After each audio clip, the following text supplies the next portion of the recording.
Gue mau ngajak lo ngebayangin satu adegan yang super Indonesia banget. Pagi-pagi warteg udah ngebul, nasi udah nunggu, ibu-ibu udah siap ngomel halus tapi pedes. Di pojokan ada abang ojol nahan lapar sambil ngecek HP.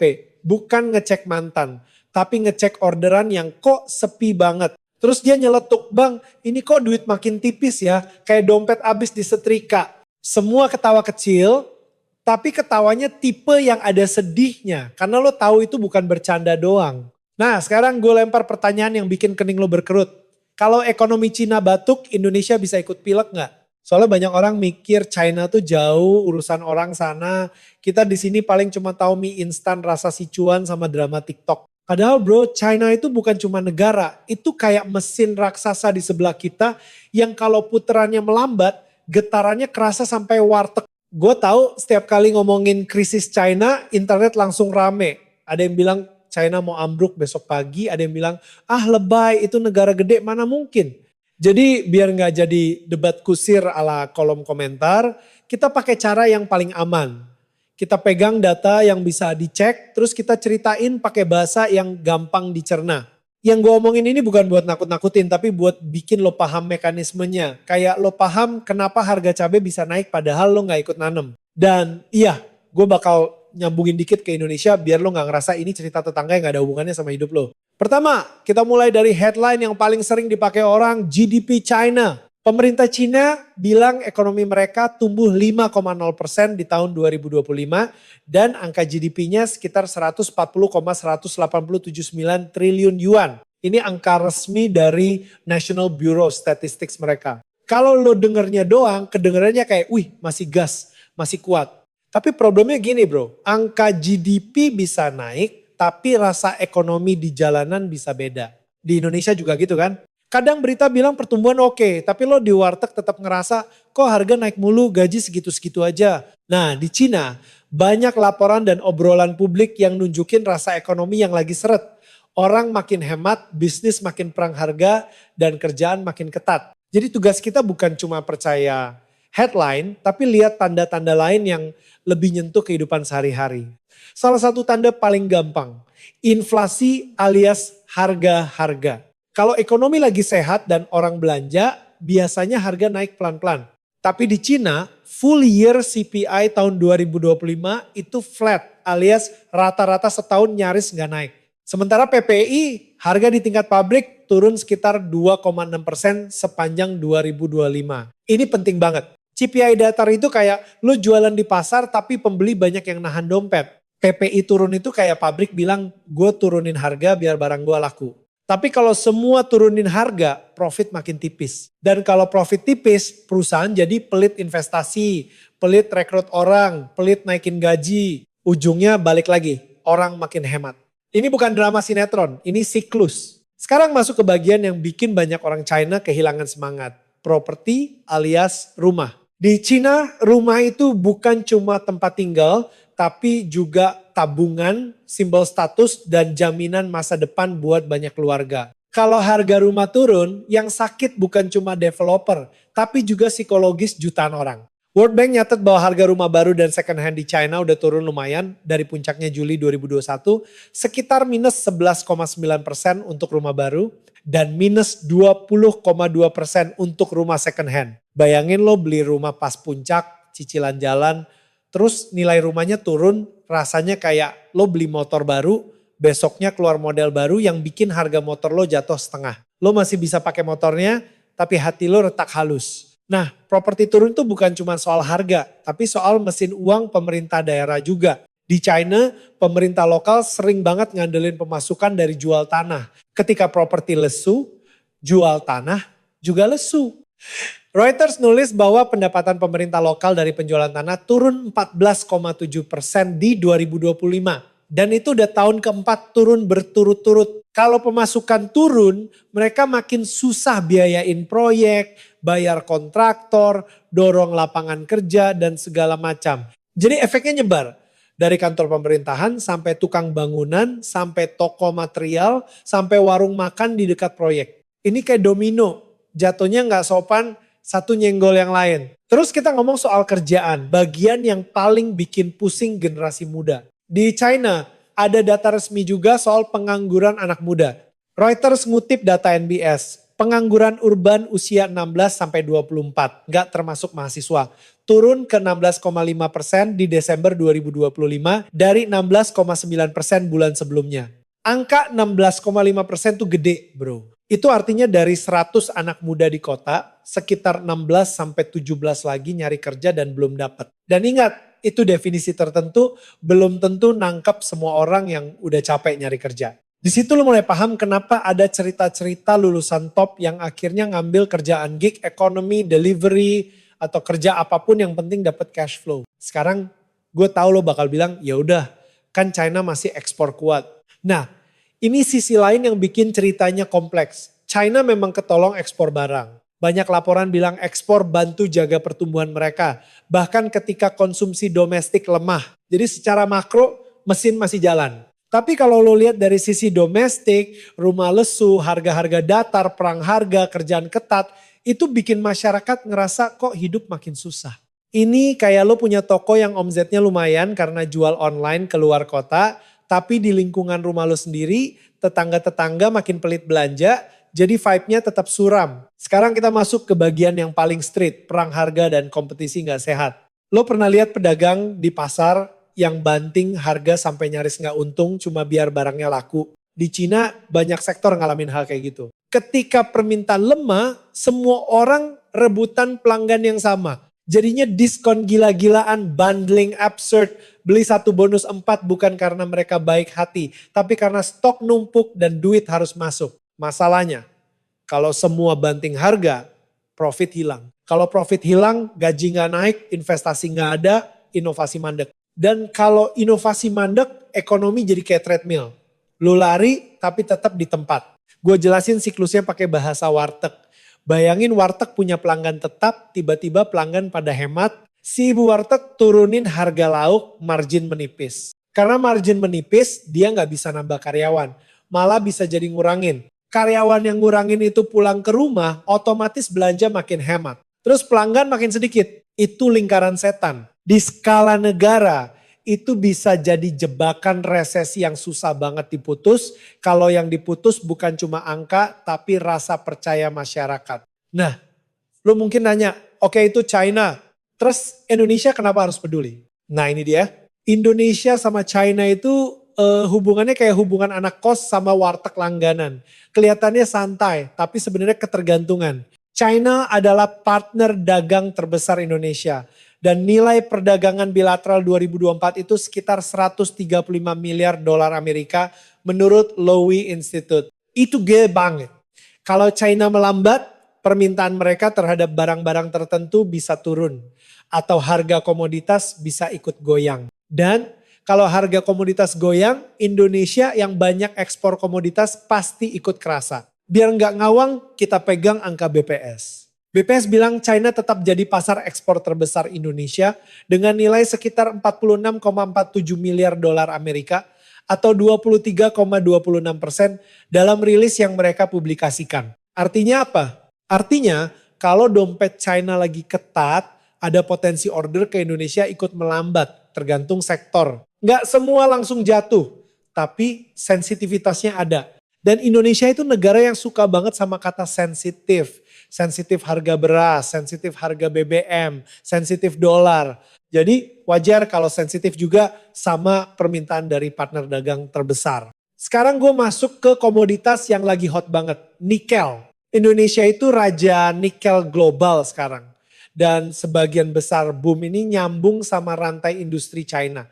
Reuters nulis bahwa produksi tambang nikel Indonesia melonjak dari 780 ribu ton di 2020 jadi 2,3 juta ton di 2024 dan pangsa globalnya naik dari 30% ke 70%. Lu bayangin 70% itu bukan dominan, itu kayak lu jadi admin grup keluarga yang isinya semua orang, lu mute satu orang aja, grup langsung sepi. Jadi kalau China sebagai pemain besar dalam stainless steel dan battery supply chain, ngubah pola permintaan, harga nikel dan proyek hilirisasi di Indonesia bisa ikut ke bawah. Kadang bukan karena Indonesia salah, tapi karena pasar global lagi berubah. Makanya kalau lo dengar berita ekonomi China lesu, jangan langsung mikir ya udah biarin. pikirin efeknya bisa ke harga komoditas, bisa ke investasi, bisa ke kompetisi barang murah. Bahkan ada fenomena lain, ketika pasar domestik China lemah dan kapasitas produksi besar, sebagian produk mereka bisa mencari rumah ke luar negeri, termasuk Asia Tenggara. Dan kita tahu barang murah itu pedang bermata dua. Konsumen senang karena murah, tapi produsen lokal bisa pusing karena harus bersaing dengan harga yang kadang gak masuk akal. Ini bukan xenofobia ya, ini realita kompetisi. Tapi biar adil, gue juga gak mau bikin lu mikir China buruk, selesai. Faktanya China masih punya kapasitas kebijakan besar, mereka punya industri yang kuat, teknologi yang maju, dan kemampuan mobilisasi yang gak main-main. Banyak analis bilang tantangannya adalah menggeser model pertumbuhan dari terlalu mengandalkan investasi dan ekspor ke konsumsi domestik yang lebih kuat. Itu proses yang berat tapi bukan mustahil. Jadi narasi yang lebih akurat itu bukan Cina pasti ambruk, tapi Cina lagi ada transisi yang sakit dan sakitnya bisa memantul ke negara lain. Sekarang gue balik lagi ke kehidupan sehari-hari biar ceritanya gak jadi makalah skripsi. Lo bayangin anak muda di Shanghai atau Shenzhen yang dulu ngerasa hidupnya akan naik level tiap tahun. Sekarang dia lihat teman-temannya rebutan kerjaan, lihat harga rumah turun, lihat orang-orang makin hemat. Di kondisi begitu orang jadi lebih milih pegang cash daripada belanja. Dan kalau semua orang pegang cash, ekonomi jadi lambat. Ini psikologi ekonomi. Di Indonesia, kita juga pernah ngerasa vibe itu pas pandemi kan. Bedanya di Cina, problem properti dan permintaan lemah ini udah berlangsung lama. Jadi efeknya lebih ngendap dan bikin lelah. Gue suka ngibaratinnya gini, ekonomi itu kayak motor matic. Lo bisa gas terus, tapi kalau oli kurang dan mesin kepanasan, lama-lama ngeden. Di China, properti itu dulu kayak turbo. Sekarang turbonya rusak, tapi mereka masih pengen motor tetap kenceng.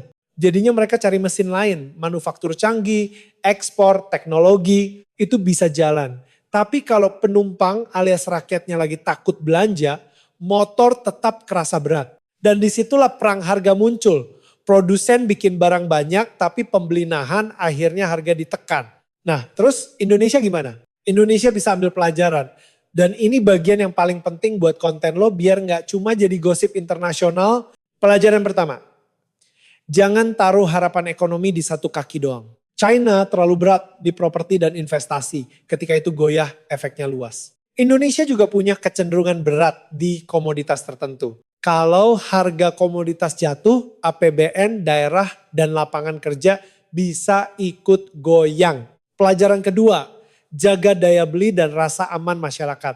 Karena kalau orang merasa masa depan aman, mereka belanja, bisnis hidup, ekonomi muter. Pelajaran ketiga, diversifikasi pasar dan industri. Kalau satu partner dagang besar melambat, lo masih punya alternatif. Tapi gue tahu lo nonton YouTube bukan buat diceramahin doang. Jadi gue kasih skenario yang lebih kerasa. Misalnya, Cina lagi pelan, permintaan stainless steel turun, nikel ikut ditekan, pabrik di Morowali mungkin masih jalan, tapi margin bisa ketekan. Kalau margin ketekan, ekspansi bisa ditunda, hiring bisa melambat. Abang kos di dekat kawasan industri mungkin kerasa karena penyewa berkurang. Warung makan bisa sepi. Itu contoh rantai sederhana. Atau contoh lain, barang-barang manufaktur China yang tadinya diserap pasar domestik, karena domestik demand lemah, akhirnya nge-push ke pasar luar. Di Indonesia, pedagang online seneng karena stok banyak dan murah.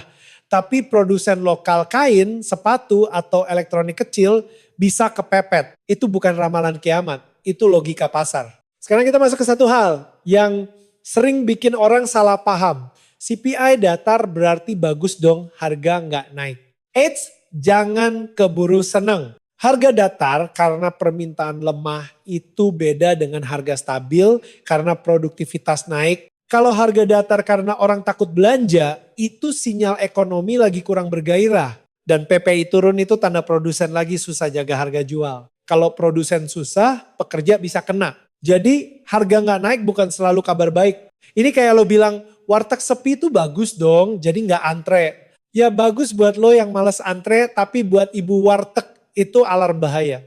Gue juga mau ngomong sedikit soal middle class collapsing yang sering jadi narasi. Di China, middle class itu gede. Dan banyak kekayaan mereka nyangkut di properti. Ketika harga rumah turun dan cicilan tetap jalan, psikologinya berat. Mereka mulai potong pengeluaran, kurangin makan di luar, kurangin belanja, tahan beli barang besar, bahkan nunda punya anak. Dan keputusan-keputusan kecil itu kalau terjadi massal, efeknya gede. Ini yang bikin ekonomi bisa stuck lama.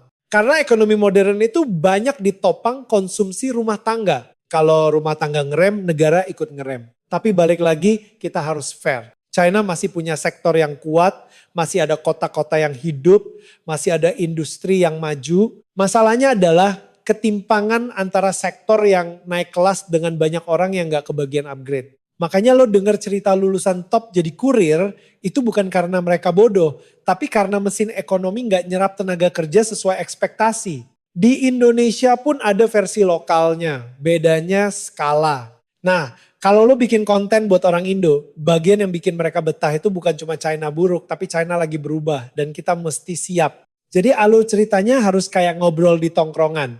Mulai dari warteg, naik ke data, balik lagi ke warteg, kasih analogi, kasih dampak ke Indonesia, terus tutup dengan pelajaran yang nempel di kepala. Bukan dengan kalimat berat-berat yang kayak pidato. Karena orang Indo itu kalau diceramain kelamaan, dia kabur ke video kucing. Gue pengen lo ingat satu kalimat ini. Ekonomi itu soal kepercayaan. Ketika orang percaya masa depan oke, dia belanja, dia investasi, dia berani ambil risiko. Ketika orang gak percaya, dia simpan uang, dia cari aman, dia jadi sinis. Data CPI flat, PPI turun, pengangguran muda tinggi, properti turun. Semua itu sebenarnya cerminan dari kepercayaan yang sedang luka. Dan luka kepercayaan itu penyembuhannya lama. Karena bukan cuma butuh stimulus uang, tapi butuh perubahan struktur dan rasa aman sosial. Terus buat Indonesia, kepercayaan itu juga penting. Kalau kita terlalu tergantung satu komoditas, satu pasar, satu sumber investasi, rasa aman kita rapuh. Makanya diversifikasi penting, bukan cuma slogan. Dan kalau lo nanya, apa hubungannya sama gue yang cuma mau hidup tenang? Hubungannya ada bro. Harga komoditas mempengaruhi kurs. Kurs mempengaruhi harga impor. Harga impor mempengaruhi harga barang di minimarket. Minimarket mempengaruhi dompet lo. Rantai ekonomi itu kadang lebih licin daripada jalanan abis hujan. Oke, sekarang gua tarik benang merahnya. China 2025 secara resmi tumbuh 5,0%. Tapi di dalamnya ada sinyal-sinyal. Inflasi setahun flat dan PPI turun 2,6%. Menunjukkan tekanan deflasi dan permintaan yang lemah. Properti masih jadi beban dengan harga turun dari puncak 2021 dan pendapatan tanah pemerintah lokal turun 14,7% di 2025. Pengangguran muda masih tinggi sekitar 16,5% di Desember 2025. Di sisi lain ekspor membantu mereka tetap jalan. Jadi gambarnya bukan hitam putih tapi campur aduk. Ada mesin yang kencang, ada mesin yang ngeden. Dan Indonesia sebagai partner dagang besar dan bagian dari rantai komoditas pasti punya titik-titik yang sensitif. China-Indonesia trade 2024 tembus 135 miliar dolar Amerika. China juga jadi pasar ekspor terbesar Indonesia menurut BPS dengan nilai puluhan miliar dolar. Dan Indonesia jadi raja nikel global dengan produksi 2,3 juta ton di 2024 dan pangsa sekitar 70% menurut Reuters. Artinya perubahan ritme China bisa nyentuh harga, investasi, dan kompetisi barang. Jadi kalau lo hari ini duduk di warteg, ngelihat abang ojol ngecek orderan, dan lo kepikiran kenapa ekonomi rasanya berat, ingat, ekonomi itu bukan cuma angka di berita, tapi jaringan besar yang saling nyambung. China itu salah satu simpul terbesar di jaringan itu. Ketika simpul itu goyang, benangnya ikut ketarik. Bukan berarti kita panik, tapi berarti kita harus paham. Karena kalau lo paham, lo gak gampang kemakan judul bombastis. Dan lo bisa lihat mana risiko yang beneran, mana yang cuma drama. Dan terakhir gue tutup dengan satu punchline yang agak nyeleneh, tapi jujur. Kalau ekonomi China lagi diet, jangan-jangan Indonesia juga perlu belajar makan yang seimbang. Jangan kebanyakan gula komoditas, jangan kebanyakan lemak utang, dan jangan lupa sayur diversifikasi. Biar kalau tetangga batuk, kita nggak langsung ikut demam tinggi. Tapi gue belum selesai, karena kalau gue berhenti di situ lo bakal bilang, oke, paham, tapi kok kayaknya abstrak. Jadi gue mau bawa lo masuk lebih dalam bukan ke ruang rapat yang AC-nya 16 derajat, tapi ke tempat yang lebih nyata. Ke jalanan, ke toko kecil, ke kantor-kantor yang lampunya masih nyala sampai malam, ke orang-orang yang hidupnya bergantung sama satu keputusan ekonomi yang bahkan dia nggak ikut rapatnya. Lo pernah dengar istilah harga aset jatuh bikin orang nggak mau belanja? Kedengarannya kayak teori ekonomi yang suka bikin orang ngantuk. Tapi coba kita bikin versi tongkrongan. Misalnya lo punya satu-satunya aset yang lo banggain. Motor NMAX yang lo beli pakai cicilan. Lo bangga karena itu bukti lo naik level. Terus tiba-tiba harga NMAX bekas di pasaran jatuh karena ada model baru dan diskon gede.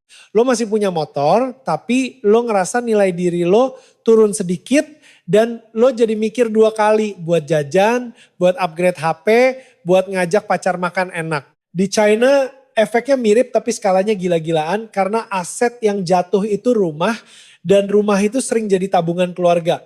Ketika nilai rumah turun, orang otomatis ngerasa masa depannya lebih gelap. Padahal ekonomi modern itu butuh orang-orang yang optimis. Bukan orang-orang yang tiap hari mikir besok gimana ya. Dan masalah properti di China itu bukan baru kemarin sore. Sejak 2021, sektor ini lagi lemah. Developer banyak yang kepepet utang, proyek-proyek ada yang mandek, dan orang jadi ragu beli rumah.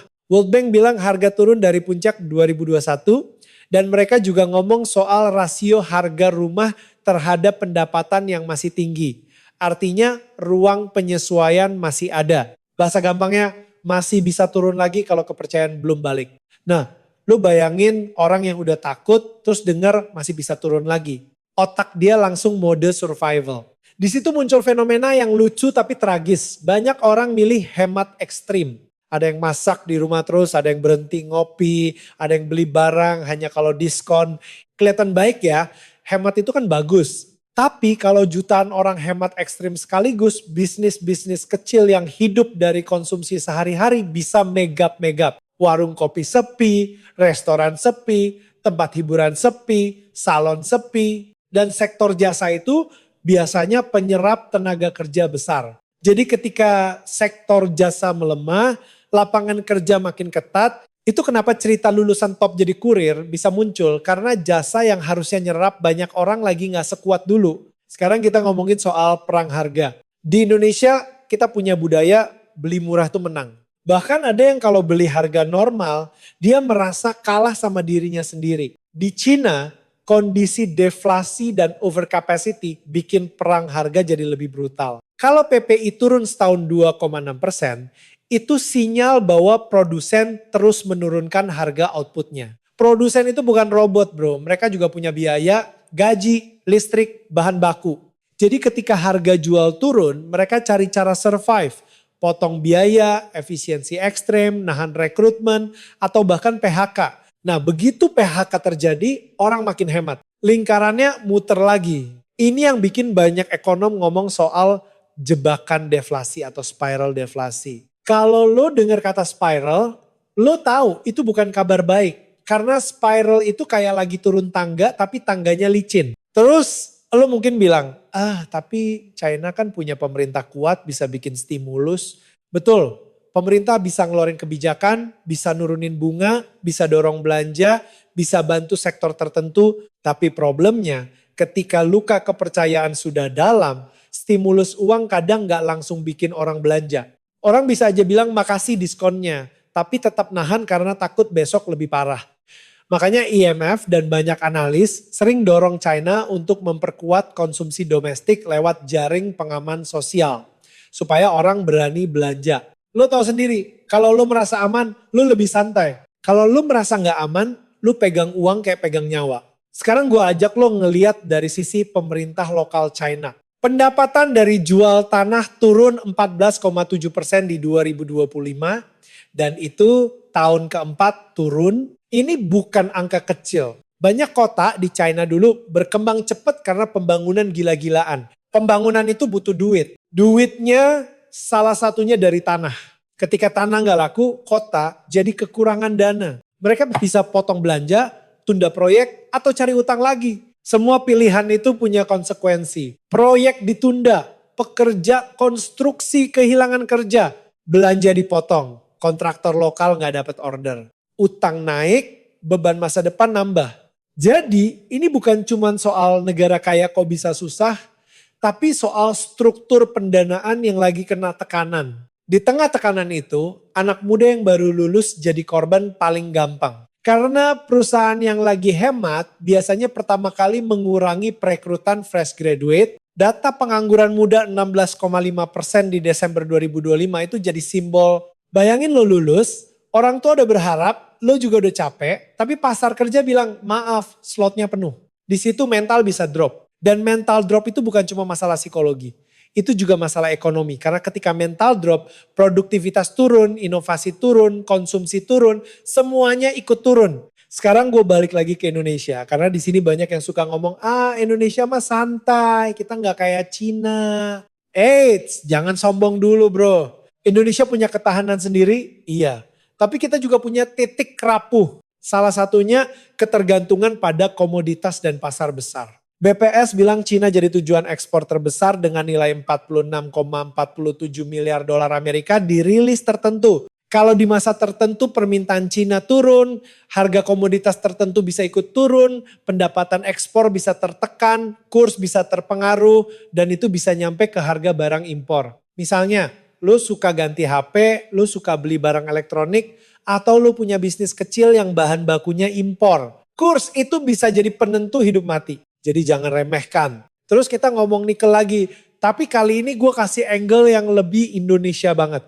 Di Sulawesi banyak kawasan industri yang hidup karena hilirisasi. Ada orang yang dapat kerja, ada yang buka kos-kosan, ada yang jual makan, ada yang buka bengkel. Semua itu bergerak karena ada proyek dan produksi. Reuters bilang Indonesia produksi nikel 2,3 juta ton di 2024 dan pangsa globalnya naik sampai 70%. Itu artinya kita bukan cuma ikut main, kita adalah pemain utama. Tapi pemain utama juga punya risiko. Kalau harga jatuh karena glut atau permintaan turun, dampaknya gede. Ini kayak lo jadi penjual bakso paling terkenal di kampung. Enak, semua orang beli. Tapi kalau tiba-tiba tren diet karbo naik dan semua orang stop makan bakso, lo yang paling kerasa duluan. Dunia komoditas gitu bro, tren bisa berubah cepat walau industri berat biasanya lebih lambat. Dan hubungan Indonesia-China bukan cuma soal barang. Lowy Institute bilang perdagangan bilateral 2024 sekitar 135 miliar dolar Amerika. Di balik angka itu ada investasi, ada project, ada rantai pasok. Jadi ketika China mengalami tekanan domestik, mereka bisa melakukan dua hal yang efeknya beda buat kita. Satu, mereka bisa mengurangi investasi luar negeri karena fokus beresin masalah dalam. Dua, mereka bisa justru lebih agresif ekspor dan cari pasar baru karena dalam negeri lemah. Yang pertama, bikin proyek tertentu melambat. Yang kedua, bikin kompetisi barang murah makin ketat. Dua-duanya punya konsekuensi buat Indonesia. Jadi ini bukan cerita satu jalur, ini cerita bercabang. Gue kasih contoh yang gampang. Kalau Cina ekspor driven karena domestik lemah, mereka punya insentif buat dorong produk keluar. Itu bisa bikin barang elektronik, kendaraan, alat rumah tangga dan lain-lain masuk lebih banyak ke Asia Tenggara. Buat konsumen itu kayak diskon panjang umur. Buat industri lokal itu tantangan. Kita pernah lihat gimana beberapa sektor lokal kewalahan bersaing harga. Dan di situ pemerintah biasanya dilema. Mau lindungi produsen lokal atau mau biarin konsumen nikmatin harga murah. Dua-duanya ada biaya politik. Jadi kalau lo lihat berita soal kebijakan impor, tarif, aturan TKDN, itu nggak bisa dilepas dari konteks kompetisi global termasuk dari Cina. Sekarang gue mau ngebahas satu hal yang sering bikin orang Indo salah kaprah. Kalau Cina melambat berarti Indonesia bisa mengambil kesempatan. Misalnya pabrik pindah ke kita. Ini bisa benar tapi nggak otomatis. Relokasi manufaktur itu butuh infrastruktur, kepastian regulasi, tenaga kerja terampil, logistik, energi, dan stabilitas. Kalau kita cuma berharap pabrik pindah karena China lagi susah, tapi kita nggak siap, ya pabriknya pindah ke negara lain. Jadi cerita China harus jadi cermin, bukan buat mengejek, tapi buat nanya, kalau kita kena tekanan serupa, kita punya bantalan nggak? Balik ke China, ada satu detail yang sering terlewat. GDP 50% itu official. Tapi di dalam GDP itu komposisinya penting. Kalau pertumbuhan banyak ditopang ekspor dan industri tertentu, sementara konsumsi lemah, maka ketimpangan pengalaman warga bisa makin besar. Orang yang kerja di sektor ekspor mungkin masih oke, tapi orang yang kerja di sektor layanan lokal bisa kesulitan. Dan di negara sebesar China, jutaan orang kerja di layanan. Jadi, ketika layanan lesu, cerita mall sepi dan kota seperti mati bisa muncul di beberapa tempat walau tidak di semua. Itu sebabnya kalau lo nonton video yang dramatis, lo harus ingat, China itu luas, pengalaman tiap kota beda. Tapi tren data memberi konteks bahwa tekanan demand memang ada. Makanya gue selalu balik ke data. CPI full year flat dan PPI full year minus 2,6% itu semacam lampu indikator. Harga rumah turun dari puncak 2021 juga indikator.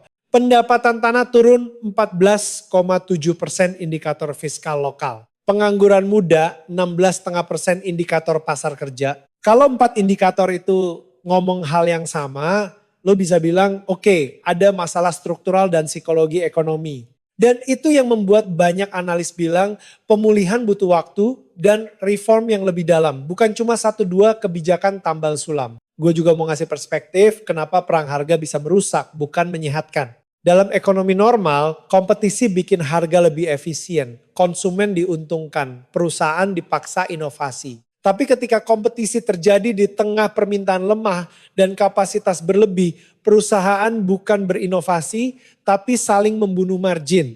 Ini kayak lo sama temen lo sama-sama jualan es teh di satu gang yang sepi. Bukannya bikin rasa baru, lo malah banting harga sampai untungnya cuma cukup beli es batu. Lama-lama dua-duanya capek dan yang menang cuma satu, rasa lelah. Inilah yang disebut race to the bottom. Dan kalau itu terjadi luas, produktivitas jangka panjang bisa kena. Oke, sekarang kita masuk ke twist yang bikin cerita ini makin relevan buat Indo. Ketika China menata ulang ekonominya, mereka juga mendorong industri tertentu seperti EV, baterai, dan teknologi. Buat Indonesia itu bisa peluang karena kita punya bahan baku seperti nikel. Tapi peluang itu harus dikelola. Kalau kita cuma jadi pemasok bahan dan polusi sementara nilai tambah besar lari keluar, ya kita cuma jadi tempat produksi. Jadi koneksi China bukan cuma resiko tapi juga kesempatan. Pertanyaannya, kita mau jadi pemain yang dapat nilai tambah atau cuma jadi tempat numpang lewat? Di situ narasi lu bisa masuk ke isu hilirisasi dengan bahasa ringan. Misalnya, bro, nikel itu bukan cuma batu, itu tiket masuk ke klub baterai. Tapi tiket masuk doang gak cukup, lu harus bisa main di dalamnya. Dengan begitu, penonton Indo ngerasa konten lo bukan cuma ngebahas kesusahan Cina, tapi juga ngebahas strategi Indonesia. Dan jangan lupa ada satu hal yang paling bisa bikin penonton Indo stay. Mereka suka kalau ada kesimpulan yang bisa dibawa pulang. Jadi kesimpulannya harus konkret. Misalnya, kalau China lagi seret, Indonesia harus kuatkan pasar domestik, kuatkan industri lokal, dan jangan terlena harga komoditas. Itu bukan slogan kosong, itu logika bertahan hidup. Karena dunia lagi berubah cepat. Dan kalau lo mau aman, lo harus gesit. Sekarang gue tarik lagi ke warteg awal tadi. Si abang ojol tadi mungkin gak peduli CPI, PPI, atau GDP. Tapi dia peduli orderan, dia peduli harga bensin, dia peduli cicilan. Dan semua itu ujungnya terhubung dengan ekonomi besar lewat jalur yang kadang gak kita sadari. Kalau ekspor turun dan kurs melemah, harga barang impor bisa naik. Kalau harga naik, orang makin hemat, orderan bisa turun. Kalau orderan turun, abang ojol makin stres. Dan stres itu menyebar ke keluarga, ke lingkungan, ke sosial. Jadi cerita ekonomi itu bukan cerita elit, itu cerita sehari-hari.